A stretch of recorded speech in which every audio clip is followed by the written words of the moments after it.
Have you ever seen a film crash so spectacularly that the star ended up watching it in a deserted cinema, grappling with the fallout?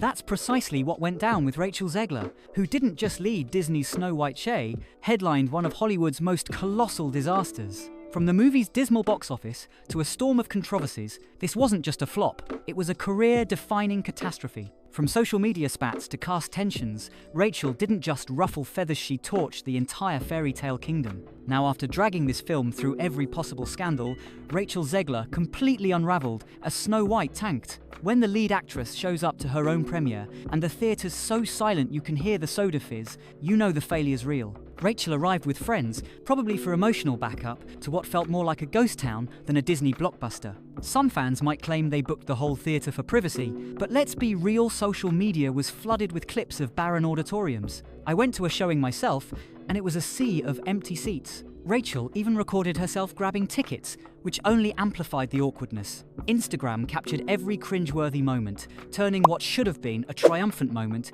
into a viral joke. The post screamed, "Watch me sink my career in HD." You know when someone tries to lean into the drama, acting like they're above the chaos to seem unbothered? Yeah, that backfired here, making the whole ordeal even more comical. Let's dive into the numbers, because they're brutal. Snow White cost Disney a staggering $360 million to produce and promote, pushing the budget close to $400 million to reinvent a timeless classic as a contemporary fable. And what did they get for that investment? A measly $41 million opening weekend and audiences literally walking out. Even The Lone Ranger had a better debut, and that was a train wreck. By the second weekend, ticket sales plummeted 65%, scraping together just $13.8 million and slipping to second place behind Tough as Nails, a gritty action flick with far fewer screens and no Disney-sized hype. Picture this. A low-budget thriller outshone Disney's flagship fairy tale, which had been out for 2 weeks compared to the action movie's single week. Even The Last Feast,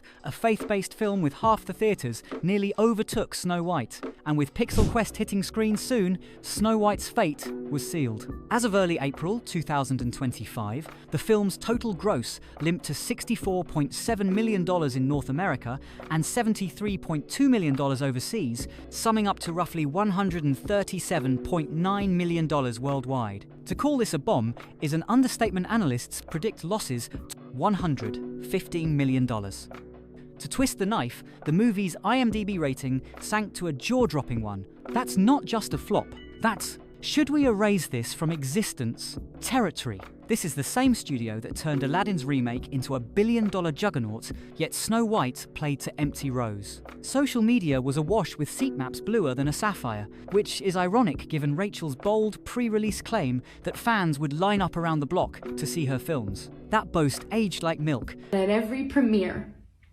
and everything I do, people will wait in line to see.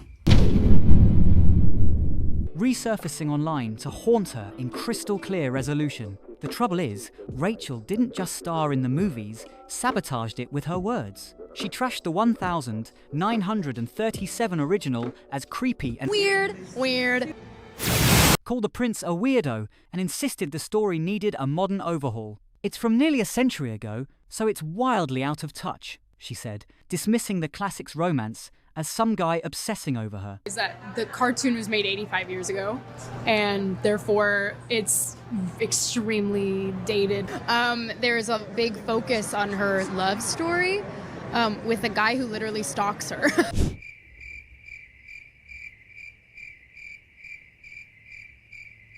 It's time to stop! That alone alienated Disney purists who cherished the original. Then she escalated, publicly urging certain political groups to skip the film. I don't need your business. I don't want your ticket sales, thanks, she quipped, essentially telling half the audience to stay home. Spoiler, they did. There's nothing wrong with personal beliefs, but mixing them with a family-friendly blockbuster was a misstep, hiring a social media expert to rein in Rachel's posts.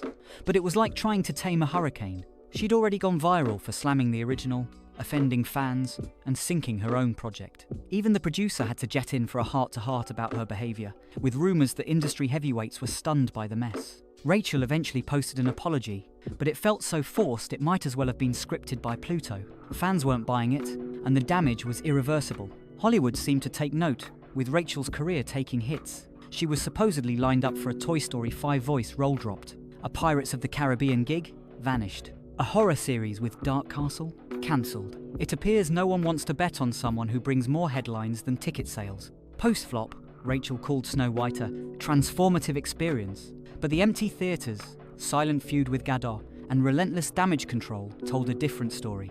Her meltdown was all but official. The film's now a punchline for Disney's creative missteps, and Rachel, once a rising star, is a cautionary tale of how quickly Tinseltown can turn when you blend hubris, politics, and a $360 million fairy tale.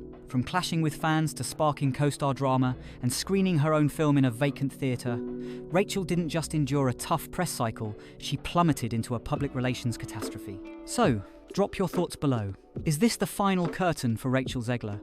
Or can she claw her way back from this epic misadventure? Until next time, remember, not every fairy tale ends with a crown, especially not for Rachel Zegler. Catch you later.